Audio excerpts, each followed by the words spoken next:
Yeah, audio levels are good. All right, that's Everything always is something I have good. to like. I always have to Everything is triple good check that because we every single are time. here with another Let's Interview, and my guest is Lockstin, Hey, in my opinion, better version of game theory. I get that a lot. Yeah, I know. I don't really like.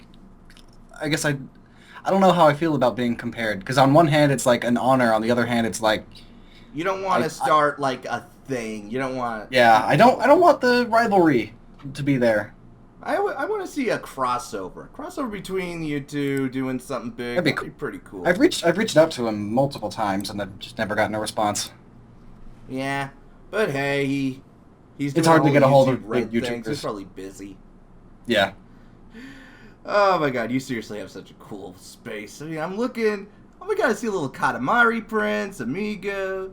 I Amiibos always are love good. that wall thing with the Pac-Man. As soon as I saw this blanket, I knew it needed to be up on my wall. It is an awesome backdrop.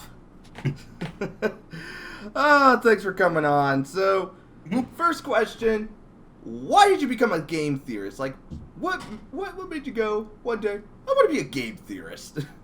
Well, it started with video production in high school. It was a fun class, but I never really took it seriously. I just made funny stuff like editing things together that shouldn't be together. You know, stupid stuff that everyone does in high school that's into video production. Yeah. But during college over one summer, I was bored, and in the midst of my boredness, while just boringly going through YouTube, a YouTuber named Matthew Patrick 13 made a video all about crossovers in video games, and he asked his subscribers to continue making his big crossover web. And so I was like, hey, I really like this guy, and I like overthinking stuff. It's always been a thing that I've been into. I'm going to do it. I'm going to continue that web for him. And so I did. And I enjoyed doing so. And from there, I just started making more videos. I started making theories. I started making videos about hidden lore. Like, if you look at, like, the first dozen or so of my videos, I think only one of them is technically a theory. But, so I just started with making videos about video games, and then eventually, because I'm super into the overthinking things, and always have been, it just evolved into that. And even now, maybe only a little more than half of my videos are theories, but that's definitely the main That's what attention you're known bringer. for. Yeah, Yeah, the a big lot of attention bringer. people, yeah, especially TV tropes, considers you the more. You seem a lot more technical. You're less spectacle, more. You're getting more in depth. Either way, I don't mind. I like both of you. Oh, Definitely. He's peanut butter. You're chocolate. I could like them both. Yeah, If only we can get a crossover. someday. That's a goal of mine. Someday. Speaking of crossover, you tend to team up a lot with Birdkeeper Toby. How did that start? About a year ago or so, I want to say. He was just starting up his YouTube channel, and he messaged me on my YouTube's Facebook page saying, hey, I'm starting a YouTube channel. I was wondering if you had any advice. I get messages like those all the time. But he particularly stood out to me because his videos, even though he only had like 2 or 3 of them at the time, they were quality. Like, really well made. And so, job. so after, I gave him some advice and we went back and forth, I said, hey, what if we started working together? And he took that as an excellent opportunity, and since then a friendship has developed, and we've just been working together a lot. That's a nice story. That's good to know, and that's something a lot of people don't seem to realize. I mean, some people are asking me, "How do you get these guys?" And I just say, "I just ask." Literally just, I find the contact info. I ask them politely, "Hey, do you want to be on here? If you don't, hey, no problem. I understand people are busy." And there we go. It is a lot of work. Busy nonstop. Which is why this has been delayed so many times. Oh man, that one where you were going through, is this the end of the Pokemon game series? Or at least this version? Wow. 80 plus hours of work, that one. That's definitely also, definitely my favorite theory video I've ever done. Why? Because So, of the amount of info, or how psychotic you became and scared people? just everything. Like, the pieces all came together so perfectly. Uh, like, it, I've been wanting to, for the last few months, branch out a bit more, put more acting into my videos. I've played around with that idea in the past, but this time I went full on into it, acting as someone slowly going crazy over this. Yeah, you came off as like one of those theory guys who was like, this is what really happened with the JFK assassination. This. Like, you could You start listing off all the evidence.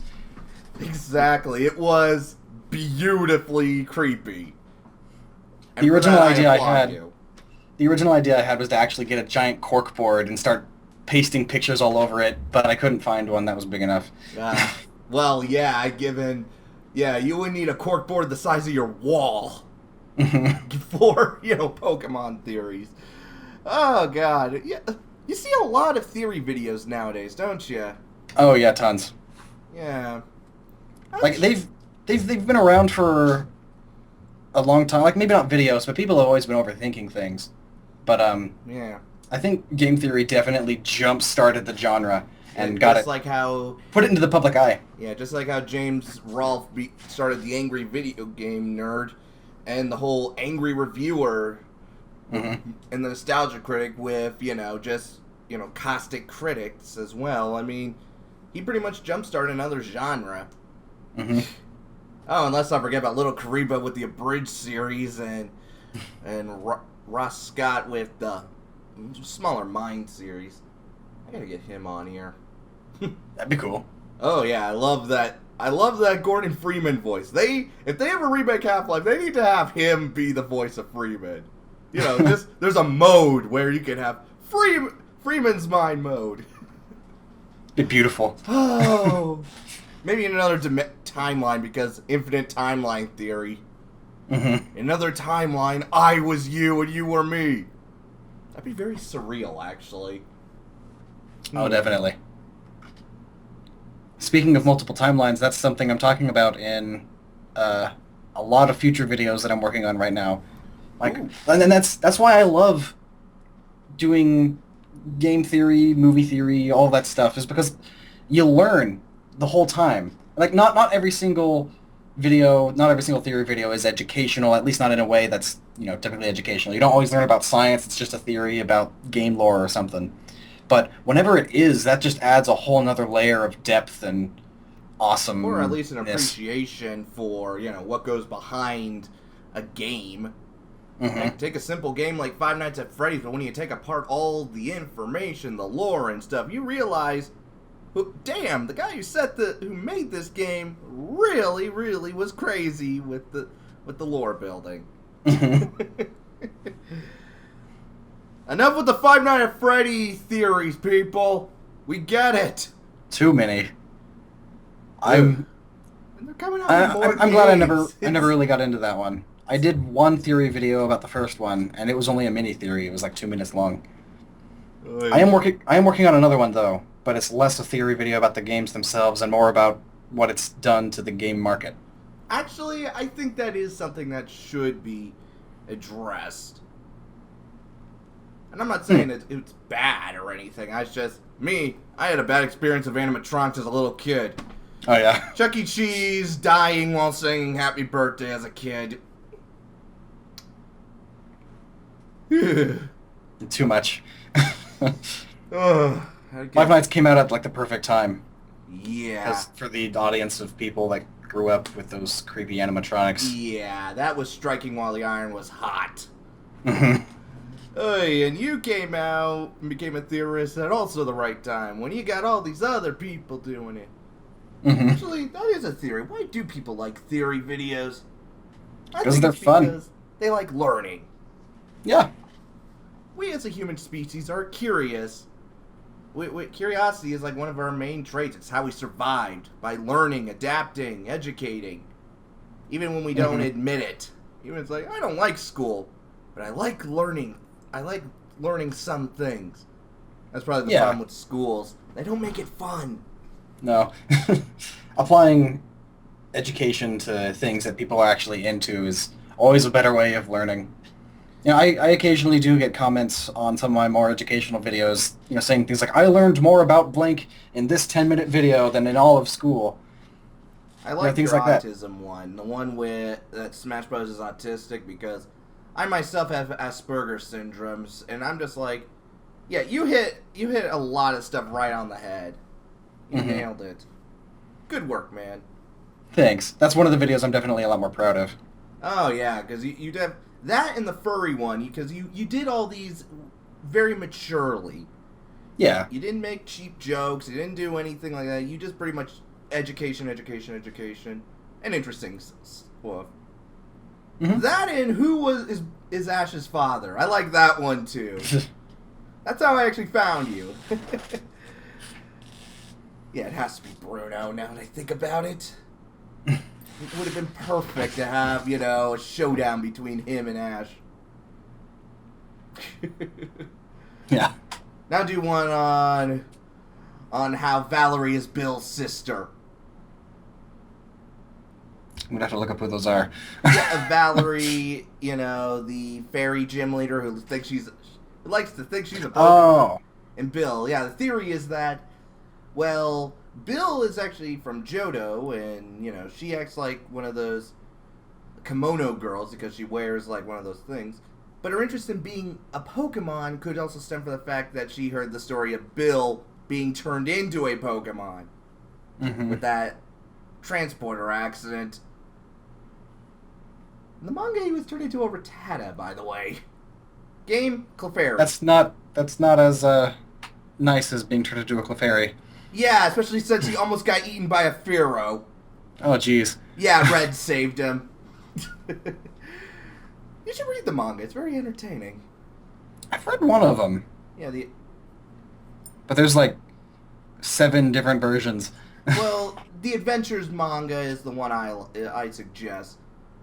It's probably what the anime should have been like.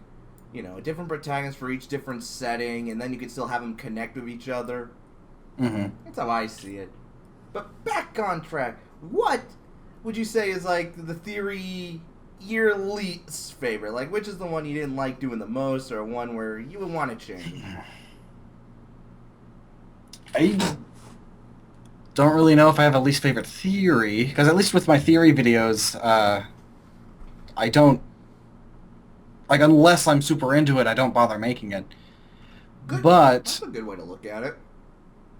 But I do top 10 videos and, you know, things of the sort, and plenty of those I made strictly because I needed a video out this week and was falling behind, and those ones are never that fun to make. Yeah, I've been there. So, like, looking through top 10 most impactful, influential games, that one, you know, it's an interesting topic, but I didn't have a lot of fun making it. What's the deal with mobile games?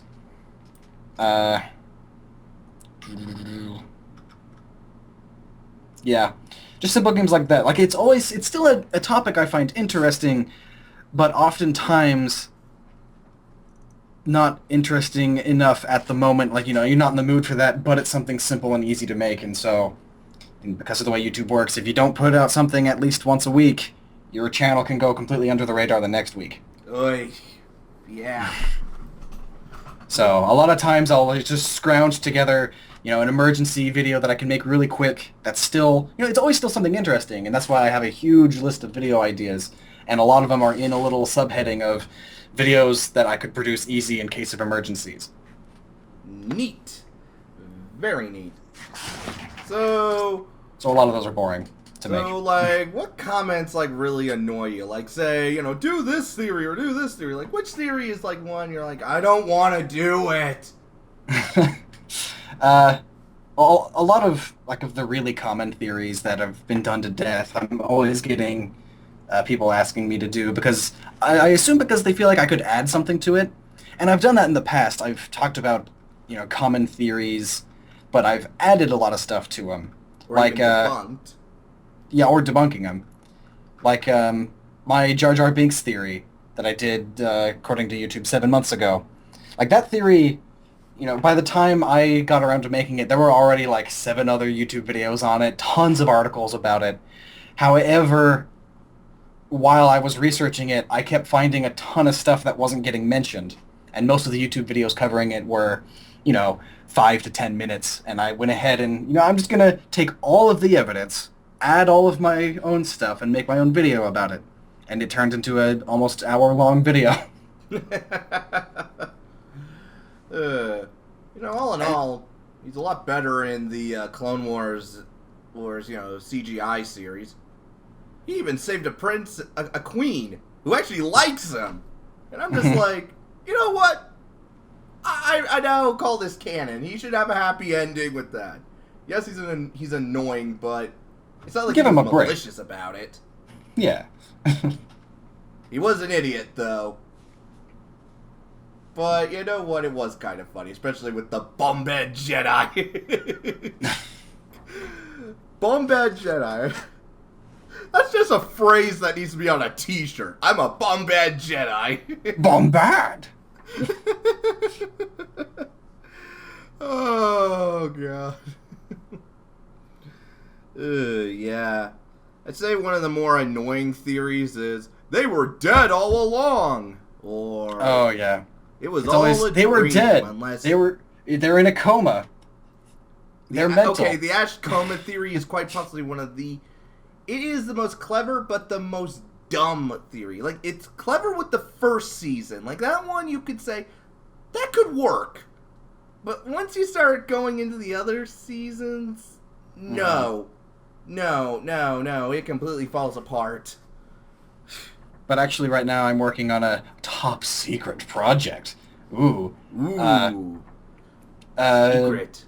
Basically, I'm going to start covering a lot more of the really common theories, but in a very satirical way. And being very cynical the whole time. I'm making a little character for it, because, I don't want people to think that I'm suddenly turning cynical and stuff. I want it to be obvious I'm playing a character. But, Lockcynical.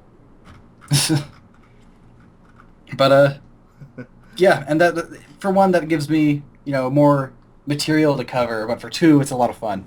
Plus, so, then you can finally address the, do this, do that. You can at least get through that. Yeah. The really simple, really stupid, the easily overly talked about theories. It gives me an excuse to do those. Oh, yeah. Oh, man. Okay, earlier you said that you got the Mega Man helmet, on accident. How do you, on accident, get a Mega Man helmet? Well, funny story. I'm an extreme lightweight when it comes to alcohol. Oh. So one bottle of beer, and I'm done. I don't want any more. But I didn't know that because I had just turned 21. And of course, when you turn 21, you always gotta have binge and the purge. party. Binge.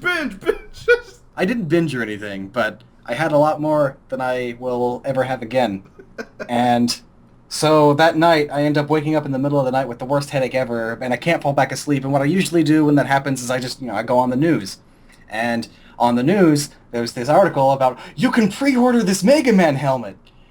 It's and really you're cool. Being still and I under the influence. Still under the influence. I bought it, completely forgot until a month or so later that I got an email saying, hey, your pre-order, yeah, it's happening. Just wanted to let you know that we're still doing that. I got that email, and I'm like, oh, when did I buy this? And I checked my purchase history, and yeah, there it is. Oh, okay. I mean, it's cool. It's a little pricey. It was like $200.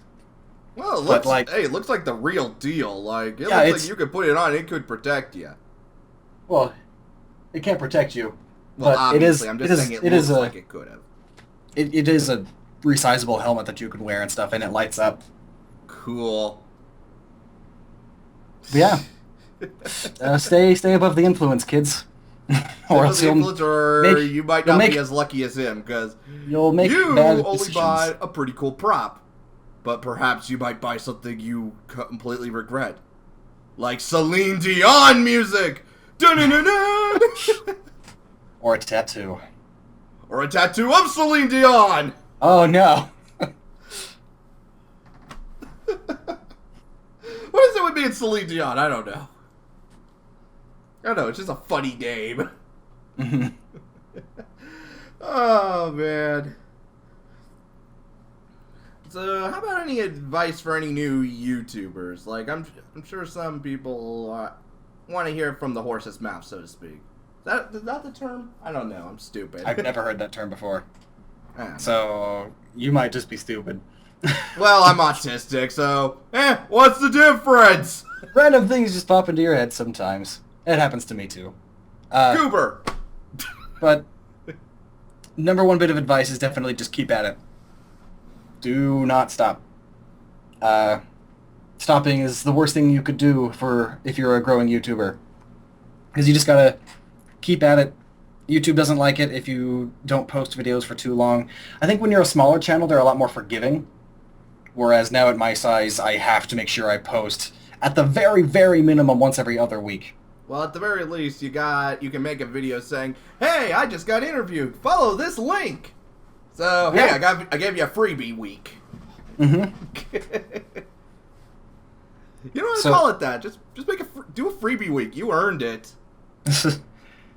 And taking time off is that's one thing being a YouTuber is challenging with is time off, because you don't really get it unless you plan it way in advance. Like you make a bunch of videos and schedule them in certain order, but yeah. Exactly. Yeah. So like making that huge, took me 80 plus hours Pokemon theory about it all coming together and everything was super risky, because if it didn't take off, because of how long it took, that was like 4 weeks of work. So if it didn't take off, I'd be 4 weeks behind, essentially. Wow. It wouldn't have been worth it. Thankfully, it's now my biggest video of all time. So it's about a new Pokemon game, and you were talking about something that a lot of people are like, "Huh, I didn't think of that." Oh god, I am just so excited for the next Pokemon game. Is it gonna... Oh. I'm loving the newest Lola Pokemon. Oh, they're beautiful. Oh they're god, so beautiful. I want that Ninetales. I want to give it a hug. I just want the Executor. My god, that has become a meme. It's the greatest thing that's ever happened to Pokemon. That and Mimikyu. Mimikyu's adorable. Mimikyu is so meta because it mimics a Pikachu because it wants to be loved like a Pikachu, and the internet completely loves it. Someone at Nintendo knew it would do that. They're very smart. Someone who designed it was like, the internet's gonna love this. Oh god, I want to give it that one a little hug as well. All the new Pokemon, except for the Lay one. That one, it just feels kind of like a Klefki. And Bruxish. It just feels like a Klefki ripoff. Yeah. But hey, it's like an even more boring Klefki, and that is saying but something. at the very least, I could see where, it makes sense for the setting. Yeah, like if Klefki exists, then it would make sense for a Lay one to exist also. Yeah, but doesn't change the fact that it's kind of meh. But everything else, I'm digging. I am totally digging. Mm-hmm. Especially the starter trio. Yeah, actually, my theory with the starter trio is that they're based on circus. Because the seal is like the clown performer, the owl can be the ringmaster, and the tiger and the little tiger cat, well, performing cat. Yeah, I can see that. Yeah, They have had themes like that before. I don't see it. What was Rowlet again? The ring. Yeah, I the forget what they're called. Ringmaster, that's the term. His plumage, it kind of looks like, one of them old circus ringmaster outfits. And then the bow tie. Yeah, but then with the leaked final evolutions, my theory changes to the owl becomes the archer ranger, the Then we have the Brawler Tiger Man, so like a monk or, barbarian brawler. And then you have either the Bard or the Cleric, because it's hard to tell, what kind of style it is. Seal. So the beginning it's like a circus, but then it becomes, another RPG one like last time. Mm-hmm. And it's 3 other classes that haven't been done before. Exactly. If it is true, yeah, that's pretty cool. Yeah, Well, I actually love circus Litton's Final theme Evolution going. design so much. It's, oh my word, like, but I was a huge fan of SWAT Cats and Thundercats and all those. So that thunder. Oh yeah. So anthropomorphic cats are like a part of my childhood. They are. So Anthropomorphic stuff is a lot of 90s childhood, now that I think about it. mm-hmm. Maybe that's why a lot of us 90s kids became furries. Definitely has something to do with it. Yeah, let's see. Sally Acorn. There was... Oh, yeah, Lola Bunny. Bad. Yeah, there's a lot. A lot of pretty girls thinking about it. And then the internet came and... Whoosh! This is why you keep your safe search on. Oh, yes. Or off.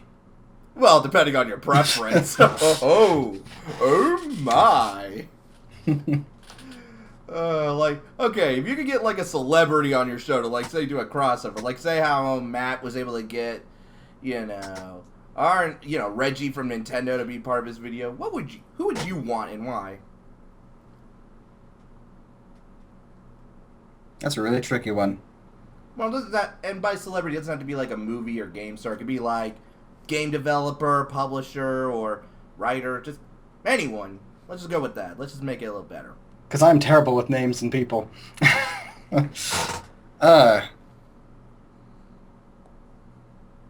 I guess I'd love to talk with one of the writers of Pokemon. I know they go through writers from time to time. You want to... You know what? How about we get Satoshi himself on there here? Mm-hmm. I would love to meet him, too. We need a translator, then. Yeah, But here we go. Takeshi Shudo is the writer of the most recent Pokemon. So, yeah. Having an interview with him would be really cool. Okay, you've gone through my video. How close am I? How close am I to being right? Definitely. I have so many videos planned that are just continuing that whole theory. Like, I mean, it has a part 2 and a part 3 that are being worked on right now, but even just like little side things talking about, oh yeah, here's this other tiny bit of evidence over here. Let's talk about how it fits in and everything. Like the Delta Pokemon, like the idea that these are just the continuation of Delta Pokemon, and oh my god, this might be the Orange Isles. Mm-hmm. Please, I hope it is. That would be awesome. Also, I want that event where I'm riding down a mountain in a freaking ice toboggan. That is nuts. Almost as nuts as that one guy in the Pokemon race, way back when, who was riding on an electrode. He was literally log rolling an electrode. I don't remember that. That sounds hilarious. With the one that introduced Ponyta and Dodrio. Yeah, one guy was literally riding on an electrode.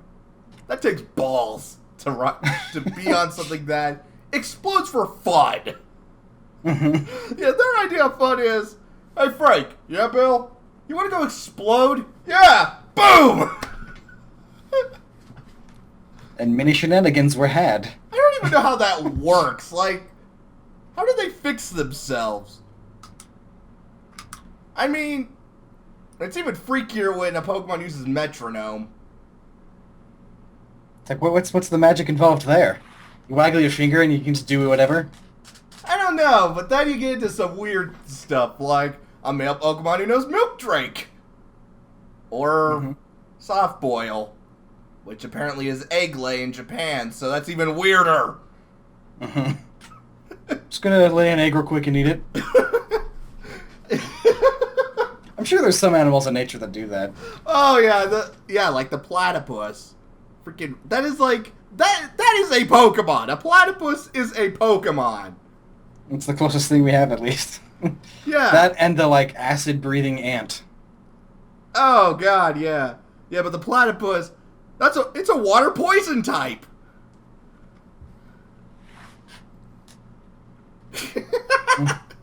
And why isn't Psyduck psychic water? There's some Pokemon typing that's just way too weird. Like, I guess it makes it for like balancing reasons, because Gen 1 Psychic was overpowered, so they tried to not have too many Psychic types. I guess that's true. Same with Dragon. Like, Charizard probably should have been Dragon, same with Gyarados, but Dragon was so overpowered Gen 1 that they limited it as much as they could. No, the most overpowered Pokemon was Persian. Was it? No, yeah, because of the crit problem.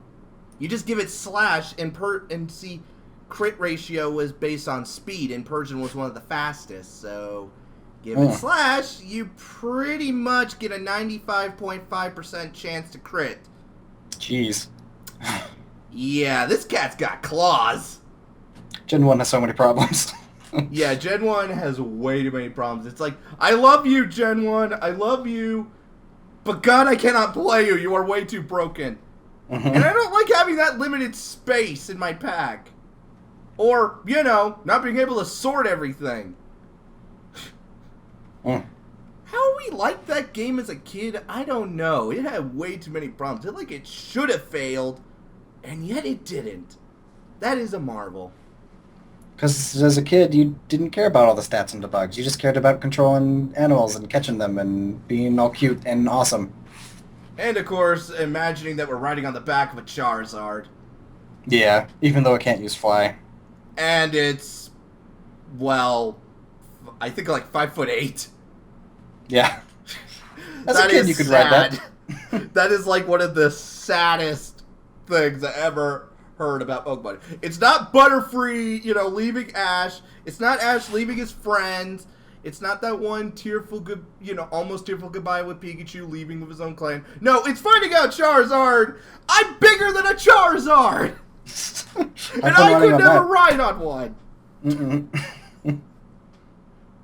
Seriously, Pokemon sizes is bullshit. It's just, it gets funny. Oh, yeah. Size and weight, which I play a Pokemon tabletop game. Well, it's a fan-made one. Really good, by the way. But it gets really hilarious. We like to sort of joke about that sort of thing. Like, oh, a guy was abusing his Tyranitar and, you know, using, you know, a much harsher strategy, you know, Flame Orb type of thing. And apparently I pick it up and take it to the center. And later on, it's like, wait, how did I pick it up? Why? And I like, check the weight. It's like over 100, like 200 pounds or something. Oh, yeah. Ash is totally ripped. There's like, he carries a hippopotamus on his... There's like one episode, like, he has a fully outstretched arm, and like his, is it Swallow? That's the second form? It goes Tailo Swallow? Yeah. He's fully outstretched arm, and Swallow just like lands on his arm. Swallow's supposed to be like 80-something pounds. Just fully outstretched arm, yep, land. Humans evolved from Pokemon might be true. That would explain how they're able to survive moves that should kill you. I'm playing through Soul Silver right now. It's the first time I've ever played Soul Silver. But the scene where you and Lance are going through Team Rocket's base. Oh, and he uses a Hyper Beam on them? Yeah! Oh, God, yeah, I remember. remember... This extra strong Dragonite right on this dude. Yeah, I remember when I did a Nuzlocke of like, it was a ROM of red, but it was using gold. You know, it was basically gold version, but using a ROM of red. It was like a screenshot one. Yeah, I drew a picture of basically a psychotic Dragonite basically killing him. Because that pretty much is what happened. Yeah, Lance might be psychotic. But if you read the manga version, well, he pretty much is. He wants to destroy all humanity to make a utopia for humans. So, yeah, pretty much. Lance does? Yeah, the Elite Four were actually villains in the Pokemon Adventure manga. Oh. Oh, and Sabrina, Koga, and Lieutenant Surge were also Rocket members. They were lieutenants. The manga's deep. Oh, yeah, the manga, it's a lot of twists and turns and, building up on, different things. You can make plenty of theories and stuff. And I actually use the manga in a support of some theories and such, because sometimes the manga makes sense. Mm-hmm. Like, Blaine being part of the, Team Rocket project to bring Mewtwo. Hell, he teams up with Mewtwo to help try and stop the Elite Four, among other things. Oh, God. Pokemon is just so good. So deep when you really dig into it. Ah! And, yeah, it's got so many theories, so many ideas, so many nuances. And it all started from a guy with a dream who wanted to bring back the idea of Japanese bug hunting to the masses. Only replacing bugs with dragons. Well, dragonflies. Oh, God, yeah. These new Pokemon, they look like they belong in, like, Gen 1 and 2. Like, some of them, yeah. Yeah. Well, except oversized Executor. That's like 4. Like, when they introduced Licky Licky! That is one of the derpies. With the name Licky Licky, you can't exactly expect anything too serious. My God, yeah. It's just... Really? Licky Licky. And how does that evolution make you better? Like, how does that make you survive in the wild a little better?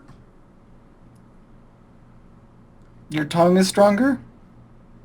And he's got a full Wi-Fi signal, so people are going to come over to him and give him food while they use his Wi-Fi? I've never noticed that. Yeah, it actually looks like the Wi-Fi symbol on his It's chest. beautiful. Same with Wooper as well. I like Wooper. I'll tell you what's more depressing than a Cubone crying. A Wooper crying, because you will rarely see a Wooper with a frowny face. Even when it's being swept up in a current with its friends, it's like... it's like smiling. That's even a meme. Oh, God. Ooh. Ugh. What is there to talk about? Ugh. Any other questions? I got so many. Like, what are your favorite games? What are your least favorite games? What's something that you would change? Where do I start? Yeah, how are games you like to play when you're not doing this? Lately, it's just been like I had a TF2 stream a few days ago. My goodness. I haven't touched Team Fortress 2 in like 2 years. It's changed so much, but I still love it so much. There's a reason why they call it the standard for competitive team shooters. Mm-hmm. Though Overwatch is probably the TF2 killer.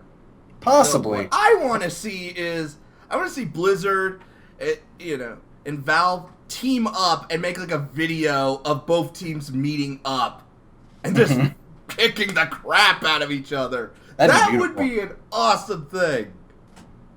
I don't even care who would win. It would probably just end in a draw. Like, or maybe there's a new villain that are going to have to team up with. Be an interesting death battle, but I'm pretty sure Overwatch has the numbers. Yeah. But yeah, Smash Bros. Is like my number one go-to game. Ooh. I'm not like super competitive in it, but I'm pretty decent. And hey, there's a lot of satisfaction to just pretending you're Princess Peach and beating the snot out of Bowser. Yeah. Speedrunners, I've been playing that lately. Cool. And I'll be playing through Abzu soon, like probably tomorrow. And that'll be... I assume I'm going to like it because I loved Journey. So, how many games have you actually beaten? I used to keep a list. Oh, yeah. I have one right here. Yeah. See if I can find that. It's somewhere in Google Documents. Let's see. I haven't updated it in like 3 years, though. Yeah, just midnight, like at 1, I beat Phantom Brave on PC. I think more gamers would start doing this. I mean, with the amount of games there are and such, you might as well start keeping track.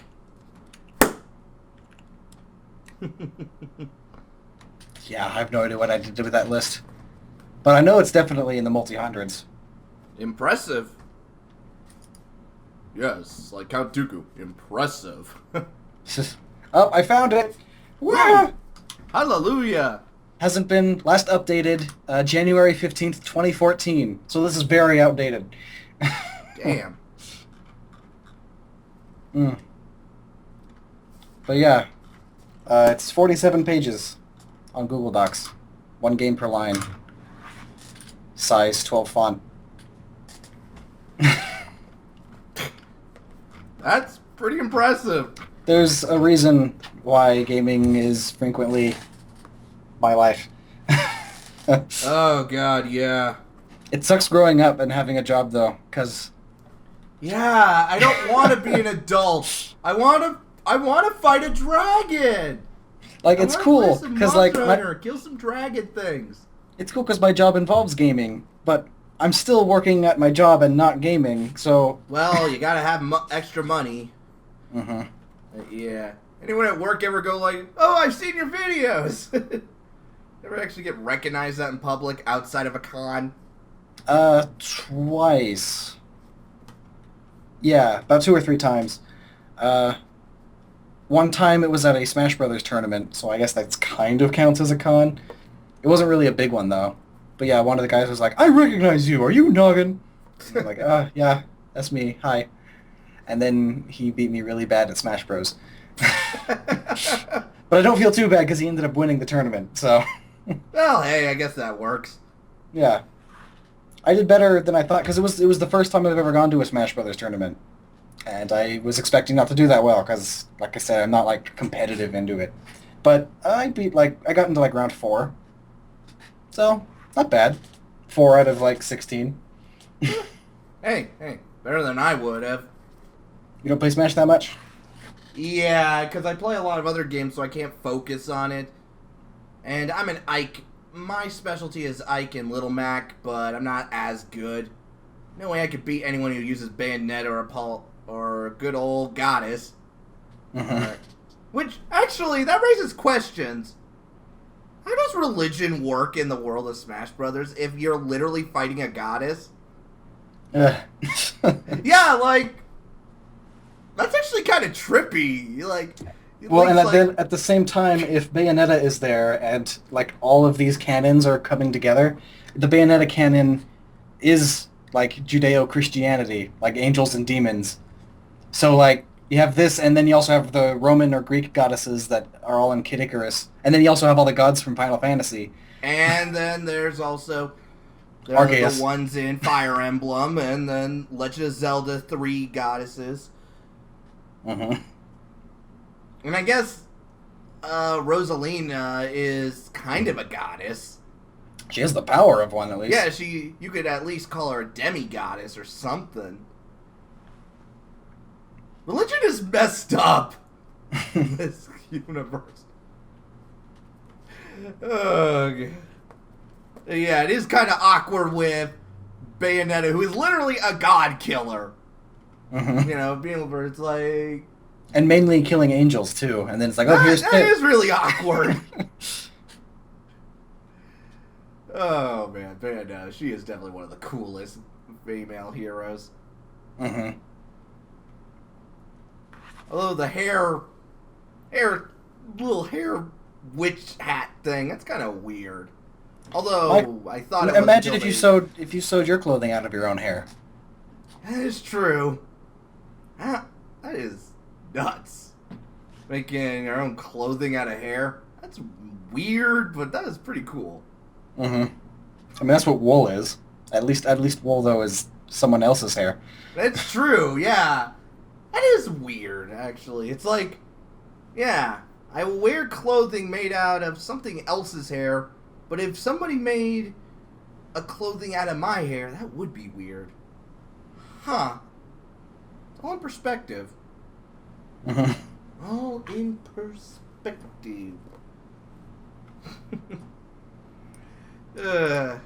I guess there's nothing else to talk about. It was still nice to have you on board, and yeah. Link in the description to follow him. And you have a Patreon or anything? I do. Okay, link to his Patreon. Because, hey, I like helping other people. And this is my way of helping. Just connecting. Because we YouTubers, we gotta stick together. Especially when we get copyright strikes. We gamers, there are many enemies we have slain. We have gone through all the Dark Souls blindfolded. We have slaughtered millions of Nazis. But we can never stop the YouTube copyright. Dun dun Our dun. worst nightmares. That is... I really need to be an actor or something. I'm at least crazy enough I could definitely be... I don't know, Johnny Depp level of insanity at times. But damn, I think he's a Time Lord because he's like in his 50s, but... Still looking good. I know! Maybe you should do a theory on that. How does he make himself look good? Magic and alchemy. That could work. He's a homunculus. There you go. Johnny Depp is a homunculus. Now that we have said it, it must be canon. Definitely. And with that, I'm Bryn. And I'm Lockstin. And we will see you next time.